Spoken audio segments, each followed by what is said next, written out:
Fora da Caixa. A análise dos fatos que marcam a atualidade.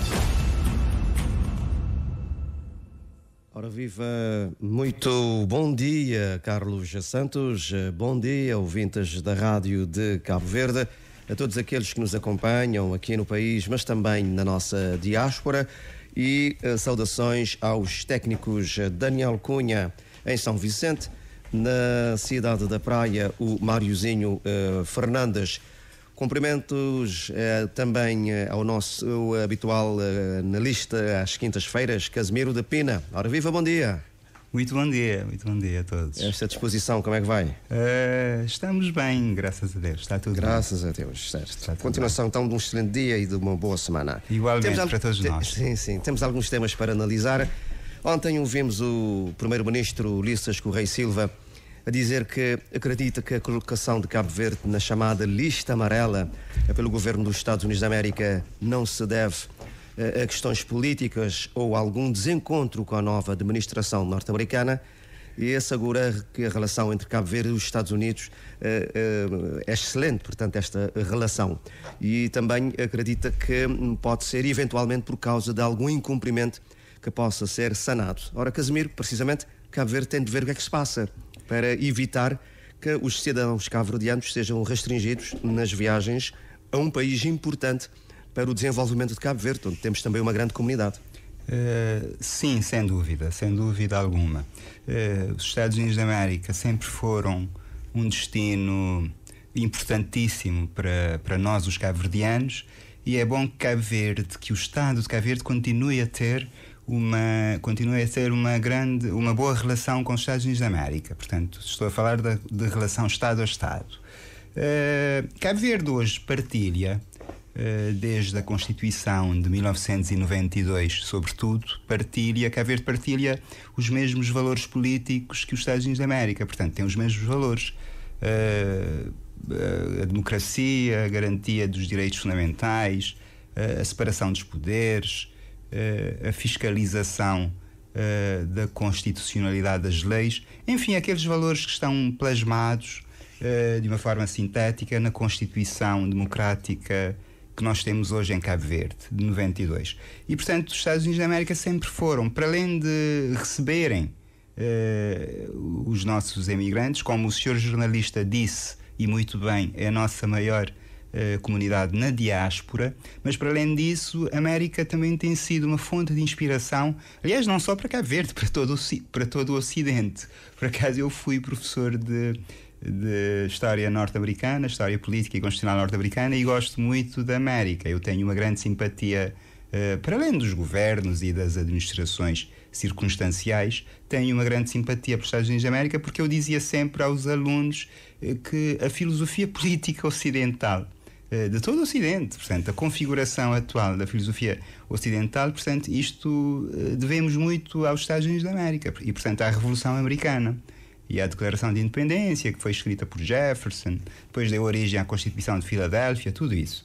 Isso é extremamente importante, e foi até antes da Revolução Francesa, veja só. Portanto, Cabo Verde, basicamente, resumindo e concluindo, tem todo o interesse em manter excelentes relações com os Estados Unidos da América, em qualquer plano, e, portanto, cabe ao Governo de Cabo Verde, ao Presidente da República também, que tem responsabilidades nesta matéria, e à nossa diplomacia, portanto, cabe ao nosso Governo, num sentido amplo, portanto, tratar desta questão, que é muito importante, esclarecer isso, e lutar, portanto, pugnar pelo interesse nacional, pelo bom andamento das coisas, para que eventuais dúvidas ou desentendimentos possam ser sanados. Portanto, a bem do interesse de Cabo Verde, a bem da nossa democracia, da nossa boa governação e a bem do povo cabo-verdiano. Portanto, o povo norte-americano, os povos norte-americano e cabo-verdiano são povos amigos, portanto, e devemos continuar a manter esta relação, que é uma relação secular, é uma relação extraordinária,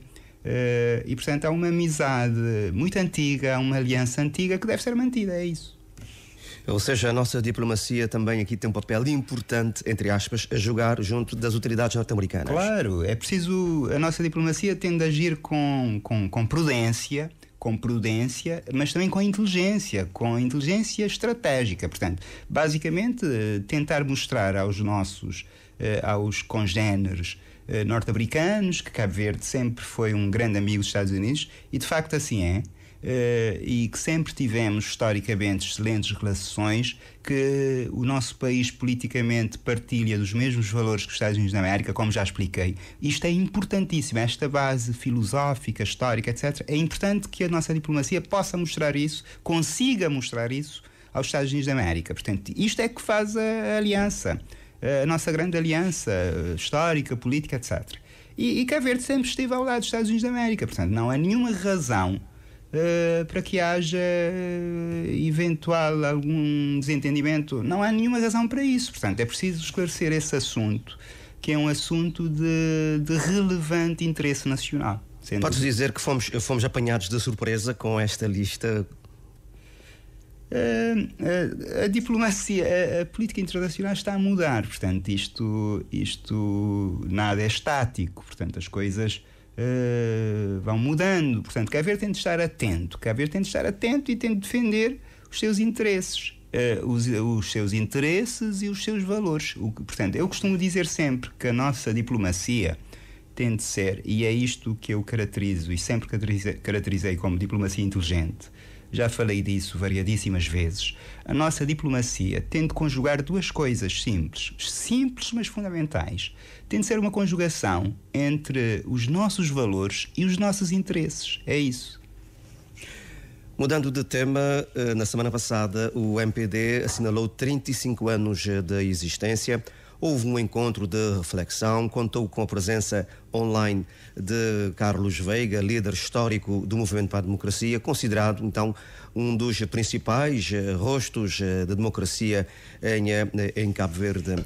Para além de assinalar os 35 anos, é também um momento de reflexão, Casimiro, tendo em conta os desafios que estão aí à frente.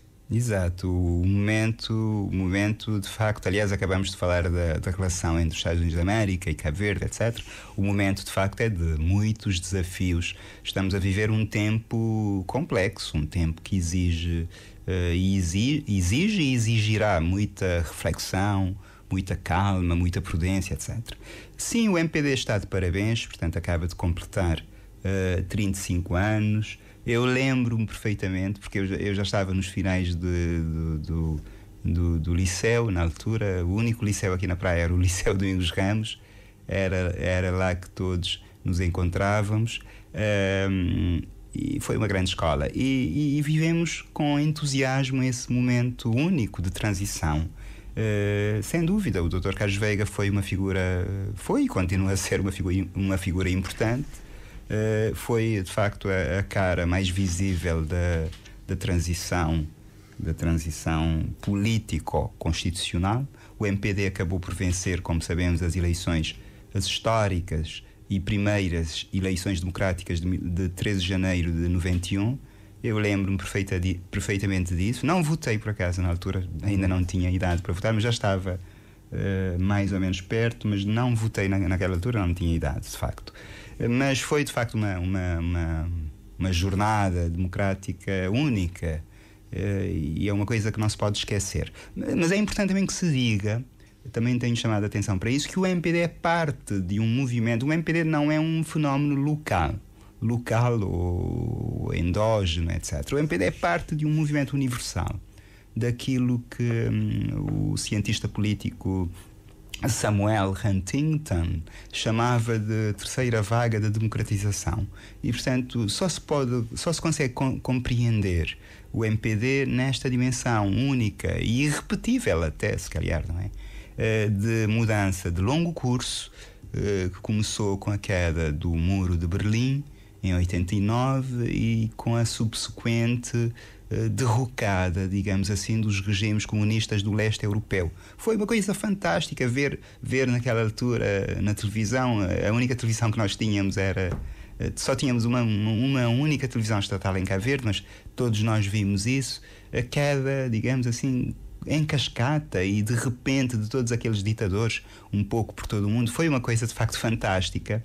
Foi uma época única. Depois também aconteceu, lembro-me também perfeitamente, a visita de João Paulo II, do Papa, o saudoso Papa João Paulo II, a Cabo Verde. Ele deixou também palavras cativantes na altura. Isto teve também um grande impacto, é preciso que se diga. Mas de facto o MPD está de parabéns e deve adaptar-se aos novos tempos, porque os tempos agora são de desafios e o MPD deve qualificar-se, tem esta tarefa também, tem esta responsabilidade de qualificar-se ainda mais, de preparar-se ainda mais, porque é um partido importante para Cabo Verde. Até porque estamos a 1 ano e pouco das eleições legislativas. Exato, estamos a 1 ano e pouco e o MPD tem responsabilidades governativas e tem responsabilidades, diria eu, históricas perante o povo cabo-verdiano. Portanto, o MPD deve ter sempre em conta isto. Portanto, é um partido muito importante para o imaginário, eu diria, para o imaginário político cabo-verdiano. E é neste sentido que deve estar preparado, deve preparar-se cada vez mais, munir-se dos melhores quadros, não praticar a política de exclusão de pessoas. É importante que o MPD, portanto, veja Cabo Verde como o seu grande objetivo, o desenvolvimento de Cabo Verde, melhor dizendo, e é importante também que o MPD defenda sempre aquilo que eu costumo chamar de fundações da República. Isto é que é decisivo, estar sempre ao serviço das fundações da República e do ideário da justiça, da liberdade e da dignidade e da defesa e preservação, sempre da dignidade da pessoa humana. Não podemos falar do MPD sem falar de Carlos Veiga, recordando que nas celebrações do 13 de janeiro deste ano, o Presidente da República disse que Carlos Veiga é o campeão da liberdade e da democracia e até queria homenageá-lo, mas por razões de saúde, uma vez que Carlos Veiga não conseguiu deslocar-se de Portugal até a cidade da Praia, não foi possível esta homenagem. O Presidente, ao declarar o Carlos Veiga como o campeão da liberdade e da democracia, o que é que queria dizer concretamente com isso? Aquilo, não sei se provavelmente o senhor jornalista não leu uma coisa que eu escrevi, uma peça que eu escrevi na altura, comentando essa ideia, digamos assim, do atual Presidente da República. Aquilo não passa de hipocrisia e cinismo do Sr. José Maria Neves. Ele, no mesmo ato, vejam só, é um senhor de facto absolutamente incrível, o atual Presidente da República. Ele nunca foi amigo de Carlos Veiga, é bom que se diga também já agora, nunca tratou bem Carlos Veiga.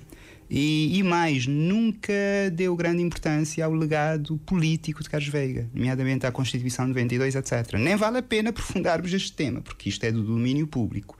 É um facto público, aquilo que se chama de facto público e notório. Portanto, isto nem carece de prova, nem de alegação, nem de prova. Zé Maria Neves é um inimigo autêntico da Constituição de 92. Passa a vida a violar a Constituição da República de 92, não funciona, nem nunca funcionou, nem nunca quis funcionar como guardião da atual Constituição da República. Pelo contrário, maltrata completamente a Constituição da República, ao contratar namoradas, à margem da lei, ao fazer apologia constante do Partido Único, e portanto não vejo como é que ele diz agora, com que base é que ele vai dizer agora que Carlos Veiga é o campeão da liberdade. Ele é que devia ser o campeão da democracia e da Constituição, ele, o José Maria Neves, cumprindo rigorosamente, como aliás jurou quando ganhou as eleições, e depois traiu o seu juramento, que é muito grave. E isto, noutras paragens, até dá origem ao impeachment, portanto, ao afastamento do Presidente da República. Ele, portanto, traiu por completo a Constituição da República e continua a trair a Constituição da República. Não compreendo, portanto, a não ser no quadro de um profundo cinismo, não compreendo as afirmações do Sr. José Maria Neves. Portanto, isso é absolutamente incompreensível. É contraditório e é incompreensível. Fora da caixa, com a análise de Casimiro de Pina, sempre às quintas-feiras, aqui nas antenas da Rádio de Cabo Verde. Vamos para um outro tema. Ora, esta semana o Governo inaugurou o balcão de atendimento integrado. A iniciativa tem por objetivo centralizar e também agilizar serviços da Direção Nacional da Indústria, Comércio e Energia, também do Instituto do Turismo de Cabo Verde e do Instituto da Gestão da Qualidade e da Propriedade Intelectual, promovendo um atendimento mais eficiente e acessível.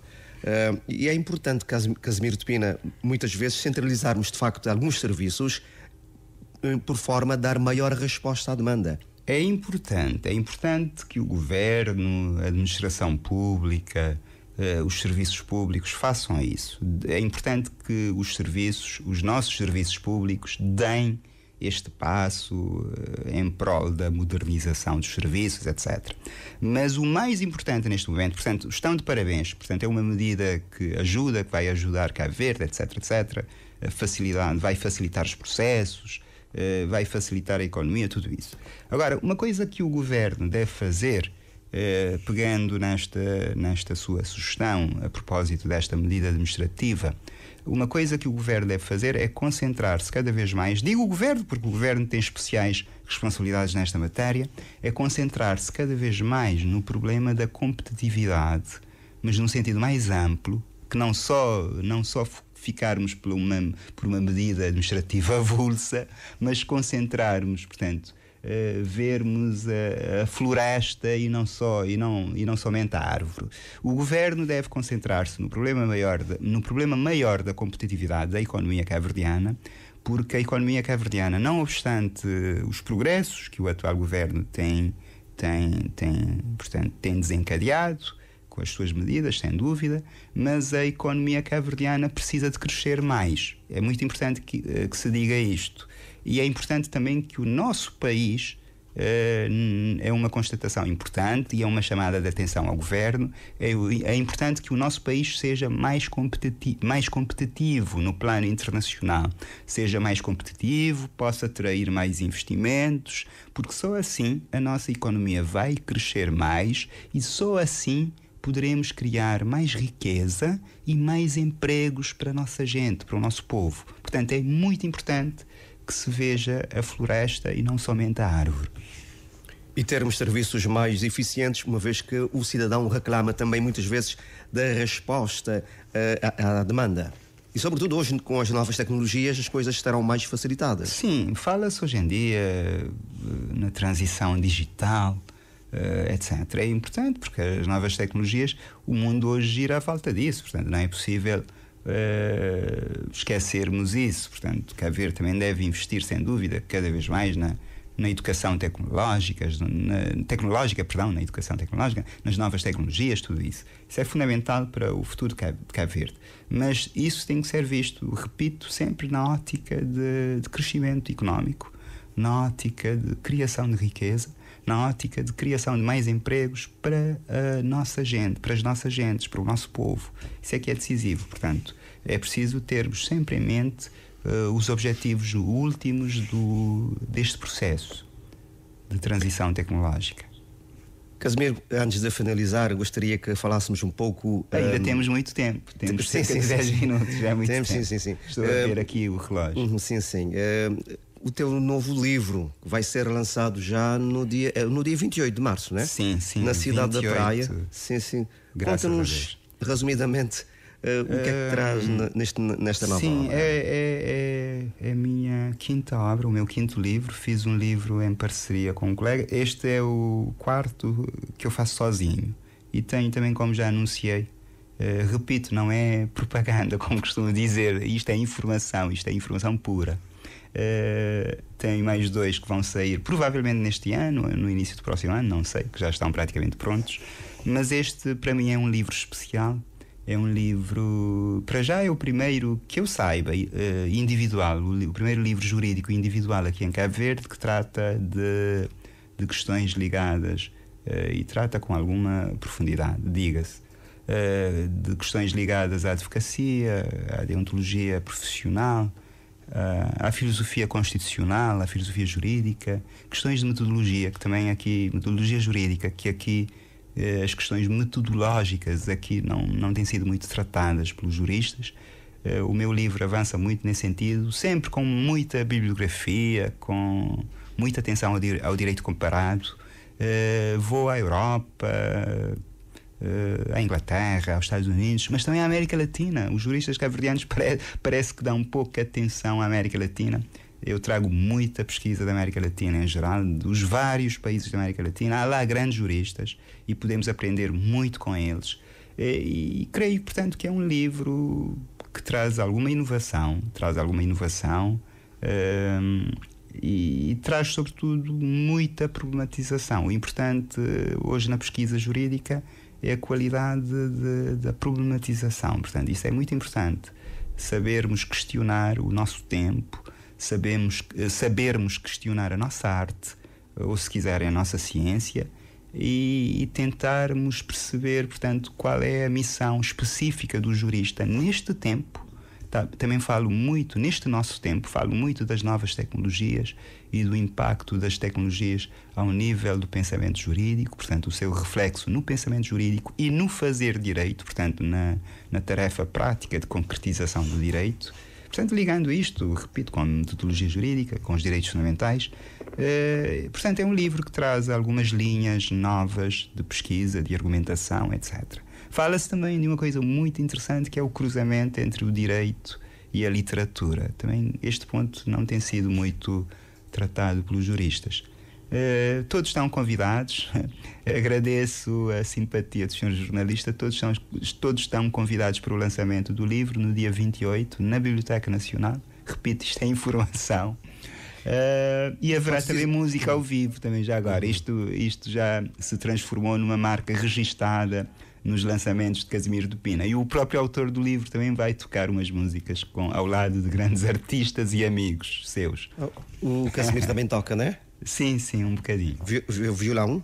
Sim, violão, guitarra elétrica. Portanto, vou tocar um bocadinho com os meus amigos. Usar a literatura com a música é excelente. O livro fala disso. O livro fala da relação entre a música, o direito, a literatura. Portanto, há lá um capítulo muito interessante sobre isso no livro. Podes dizer que este teu novo livro é dedicado àqueles que defendem o Estado de Direito democrático e a própria Constituição da República, que sabemos que também é algo que o Casimiro defende. E de que forma? Claro, defendo intransigentemente, porque no fundo aquilo que eu chamo de fundações da República, a Constituição da República, o Estado de Direito, mas a Constituição no seu sentido material, atenção, para além da Constituição formal, que é a Constituição papel, digamos assim, um conjunto de artigos. Eu falo, quando digo Constituição, estou a pensar também na Constituição material, ou seja, naqueles valores civilizacionais que dão sentido à nossa existência, dizendo isto de uma forma simples. São os grandes valores civilizacionais, irrenunciáveis. São aqueles valores que têm a ver com a dignidade humana, com a garantia, com a separação dos poderes, com a garantia da Constituição, com a fiscalização da constitucionalidade das leis, ou seja, com a construção de uma comunidade pacífica, justa, moderna. Portanto, isto são valores inalienáveis e são valores, sobretudo, irrenunciáveis. Portanto, isto não pode estar em discussão. São valores, de facto, transpositivos. São positivos, mas também são, ao mesmo tempo, transpositivos. E são, de facto, valores humanos indispensáveis. Mas cabe também ao cidadão saber fazer este monitoramento desses valores, de que forma que a Constituição está efetivamente a ser cumprida. A Constituição, eu costumo dizer isto no livro também, dialogando com autores alemães, com autores portugueses, franceses, etc. Eu digo, o Estado de Direito é um conceito cultural. Portanto, a própria Constituição é um conceito cultural. Portanto, tem de haver uma apropriação cívica destas questões. Eu falo na constituição de uma sociedade aberta para todos. Portanto, todos somos intérpretes da Constituição. É bom que se diga isto. Os intérpretes da Constituição não são unicamente os juízes e os advogados e os juristas. Todos os cidadãos cabo-verdianos, etc., são intérpretes legítimos da Constituição. E, portanto, tem de haver esta apropriação, digamos assim, coletiva da Constituição, esta vontade da Constituição. Portanto, isto, numa sociedade aberta, este assunto só pode ser visto neste prisma. É que muitas vezes nós ficamos com esta sensação que é um déficit da cidadania, né? Da participação das pessoas no sentido de fazer esta fiscalização.